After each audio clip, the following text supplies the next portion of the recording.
I promised myself a while ago I wasn't going to make too many videos on polling. I like talking about polling. I really like analyzing polling. But the problem is I'd turn every video into polling if I didn't stop myself. But I'm not going to hold myself back right now because all the polls are fantastic these days and they're really fun to talk about. So there's this great new poll that came out from Abacus Data that has the Conservative Party not only above 40%, but it has the Liberal Party only at 26%. Like the NDP at 19, they're effectively just stagnating where they used to be. That's disgustingly bad for Justin Trudeau. This is nosedive scenarios. I do not doubt that this poll is not just indicating that right now the Liberals are not doing well.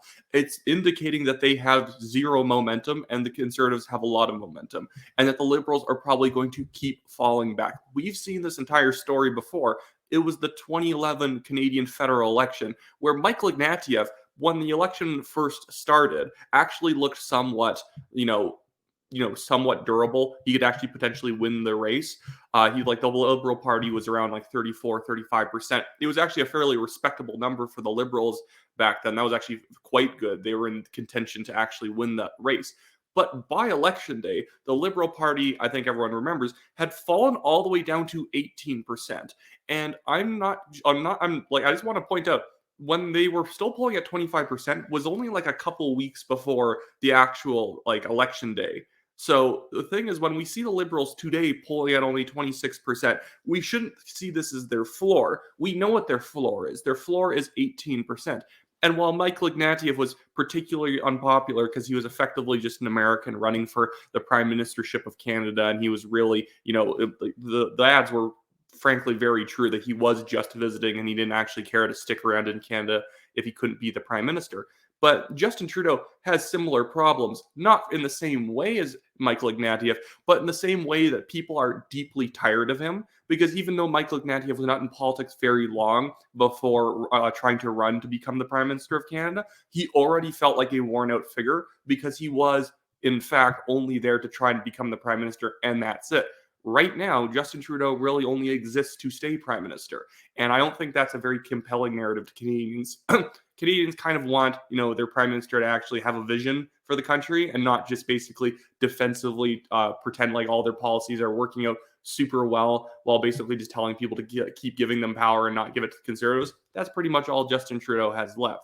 But I'll just pop it up on screen. But this is the polling from the 2011 race. You can see that, back on April 21st, the Liberals are still at 26%.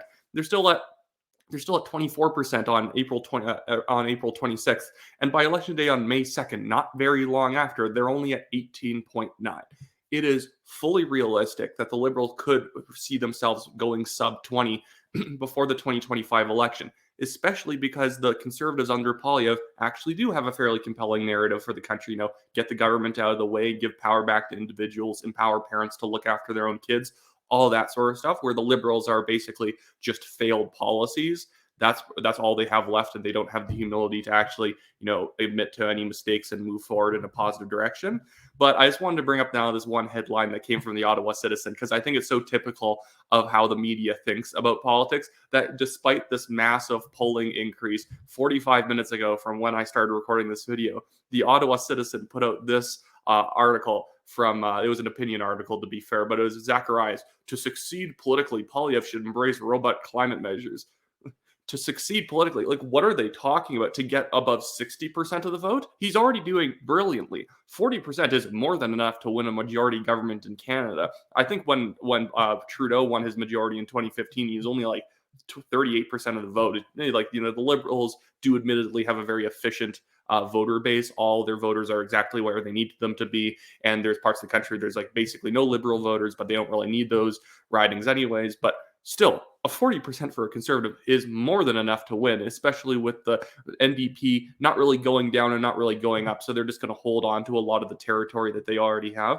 But I think that what's going on right now is really just the kind of stagnation of the Liberal Party in people's minds. Not in terms of polling. Obviously, they've been falling in the polling, but in terms of it's no longer a fresh brand. Justin Trudeau feels like he's the guy who's been prime minister for 2 decades at this point. It felt like a very long and hard 8 years, and it's probably going to be 10 years by the time we get rid of him. It's not going to be exactly a time in Canadian history people are looking back on fondly. And Trudeau got to ride the wave of popularity when he first got elected, because any government who transitions from a more fiscally conservative government to a liberal government is immediately going to be popular because they spend a lot. It makes it feel like things are happening. There's all these new programs. Oh, hey, you got an extra $130 in your bank account from Trudeau's carbon tax. Everything feels fantastic. But after a while, when all the inflation sets in, when all the bad progressive, instincts sort of lead to terrible social policies, when, lockdowns happen in COVID because we're in a government who listens to experts only, experts who don't actually have any clue about how, the Canadian charter works, or, don't actually give a crap about if their expert opinions actually, work out to being true. They just simply like the power of the whole thing. When the liberal government enables those things or does those things, it takes the shine off, because that's the thing with progressives. Everything is supposed to feel like new, that like society has momentum. We're so progressive, we're so virtuous. But I don't think you'd ever get that impression of Canada by looking around today.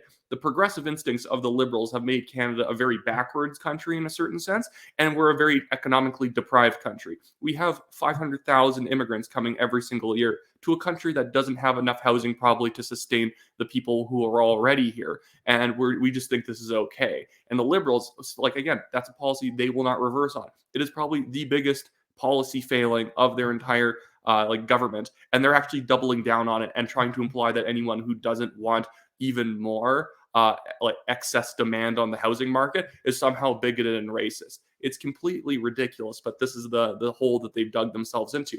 And part of that hole that they've dug themselves into is because of like media stories like I just showed you. They have many members of the media who are willing to just tell them that everything they're doing is brilliant, and if only the conservatives were more like them, maybe they'd be politically successful. So liberals legitimately think that the pathway to being successful is just being as liberal as possible and having the media play it up. And they truly believe that the Canadian people still read legacy media news and think that the country's doing at all well under the liberals. It's just clearly not true to people's lying eyes and ears. Nothing's going well, but Justin Trudeau cannot pull himself out of this tailspin.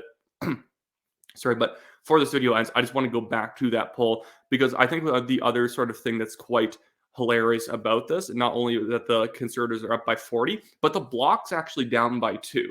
This actually shows what the Conservative Party has been doing. It might actually work, that the Conservatives might be able to actually increase their seat count in Quebec, which is quite impressive considering over the past 4 years or so, there's been a lot of talk about just leaving Quebec to the Bloc, and then the Conservatives mostly just dominating around BC and Ontario to make up the seats they need for a majority or at least a minority government. These days, Quebec might actually be an asset for the Conservatives. They might not just be puttering around with 4 or 5 seats. They could be having 15, 20 seats at this point, at this rate of how things are going. And the Liberals might even lose more seats in Quebec to the Bloc, because while the Bloc's kind of moving into these sort of suburban neighborhoods around Montreal, the Conservatives are then eating up a bunch of these rural areas that the Bloc might have previously won. Anyways, but that's it for me today. I have the normal links in the description of this video below. My Give, Send, Go. I'm fighting a Chinese billionaire in court over this extremely stupid defamation case. I'm winning that one right now, but he's trying to drag it out. I've had to pay over $15,000 just for that case so far. So if you can pitch in anything, it really helps. And if you happen to live in the Calgary area, Ben Shapiro is coming to do a live show in Southwest Calgary on November 16th. So if you live in Calgary or just sort of close by Alberta, where to the point where you're willing to drive or fly down, make sure to sign up for TNT emails at the TNT email link, just so that you can actually get extra email notifications from TNT when we're putting out early bird ticket codes for that event, so that you can buy the tickets like a few days ahead of when they go on sale for the general public. Anyways, that's it for me today, and I hope everyone has a great day.